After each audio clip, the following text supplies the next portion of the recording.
ఈ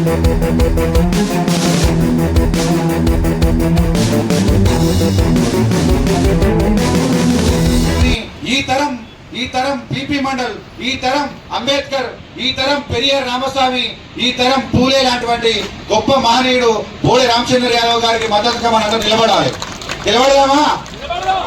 ప్రతి క్షణం మనం కాపాడుకునే ప్రయత్నం చేయాలి. ఈ దీక్షని ఆశయాలను మహనీయుల ఆశయాలను సాధిద్దాం. మహనీయుల ఆశయాలను బోడే రామచంద్ర నాయకత్వం, బోడే రామచంద్ర నాయకత్వం. ఇంత దూరం రావడానికి కారణం ఎవరంటే మా అన్న అంబర్పేట సీనన్న. అట్లకు స్నేహితులకు అందరు కూడా చెప్పి దీక్షా శిబిరాన్ని పిలిపించండి. చంద్రబాబు నాయుడు, పవన్ కళ్యాణ్ మాత్రమే రావాలి ఆపడానికి, ఇంకెవడు అవసరం లేదు. ఓకేనా? అందరం మద్దతు వెళ్తామా? పోలీసు బృందం ఇవాళ ఒకటి మాట్లాడదాం. వైఎస్ రాజశేఖర రెడ్డి అందరికి తెలుసు కదా, వాళ్ళ కొడుకు సైకో జగన్మోహన్ రెడ్డి తెలుసు కదా. సైకో జగన్మోహన్ రెడ్డి పార్టీ పెడితే నడుస్తుంది, అక్కడ కేసీఆర్ బిడ్డే పార్టీ పెడితే నడుస్తుంది, ఇక్కడ గొల్లైన పార్టీ పెడితే నడబోతా, ఇక్కడ మంగళైన పార్టీ పెడితే నడవాలి కదా, ఓ మాలా మాదిగైన పార్టీ పెడితే నడవాలి కదా, ఓ కుమ్మరి కమ్మరైన మా పార్టీ పెడితే నడవాలి కదా. మల్లి దేశ ఉద్యమంలో పురుగుడు వసుకున్న మా రోజు వీరన్న ఒట్ల కులానికి విశ్వకర్మ కులానికి చెందినటువంటి మా రోజు వీరన్నను కూడా హత్య చేసిరు ఆ రోజు. ఇక్కడ తీసుకుంటే వంగవీటి లాంటి వాళ్ళని కూడా హత్య చేసిరు ఆ రోజులల్లా. ఈ రోజు చూసుకుంటూ పోతుంటే రక్తం మరుగుతుంది.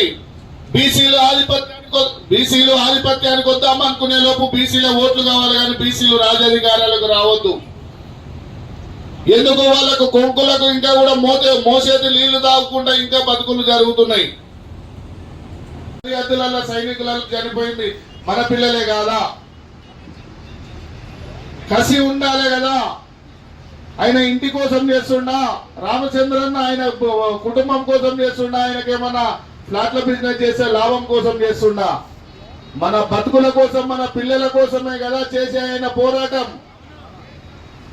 జగన్మోహన్ రెడ్డితో కొట్లాడిండు, ఆయన పోయిండు. ఈ రోజు చంద్రబాబు నాయుడు వచ్చిండు, ఆయన కొడుకు వచ్చిండు. పవన్ కళ్యాణ్ గారు మీకు ఒక మాట ఈ రోజు సూటిగా చెప్పదలుచుకున్న, సినిమాలలో సెంటిమెంట్ డైలాగులు చెప్పి దూరమని మా పోరాలను ఆకట్టుకొని అఫీషియల్ గా గుడికాడ పుచ్చపోళ్లకు మనం పోయి కాళ్ళు మొక్కిన దండం లేదు కానీ ఈడు అఫీషియల్ పుచ్చపోడు, ఏసీలలో కూర్చోబెట్టిన పుచ్చపోడు పవన్ కళ్యాణ్ గారు. వానికి దాని గురించి మాట్లాడితే తెలిసి తెలియని పోరాలంతా కామెంట్లు పెడతారు. అరే కామెంట్లు పెట్టే అన్యాయం చేసుకునే మీ సినిమా హీరోలు వాళ్ళు కాదురా, రియల్ అయిన హీరోలు ఈడున్నారు, వాళ్ళు జీరోలు రా బాబు. మీకు తెలియదు. ఏ నుంచి ఏడికి చేస్తుండు బోడే రామచంద్రన్న. చిత్తూరు పుంగనూరు నుంచి మొదలు పెడితే, విజయవాడ నుంచి మొదలు పెడితే ఢిల్లీ వరకు ఇవాళ ఉన్న తెలంగాణలో, భారతదేశంలో ఉన్న తెలంగాణలో ఉన్న జిల్లాలు, ఊర్లలో, మండలాలలో, ఇక్కడ మండలాలు, పార్లమెంట్లు, అసెంబ్లీలలో రాష్ట్ర స్థాయిగా తిరుగుతుంటే ఒక్కొక్కరికి తడుస్తున్నాయి లాగులు. ఇంకా కూడా తీసుకు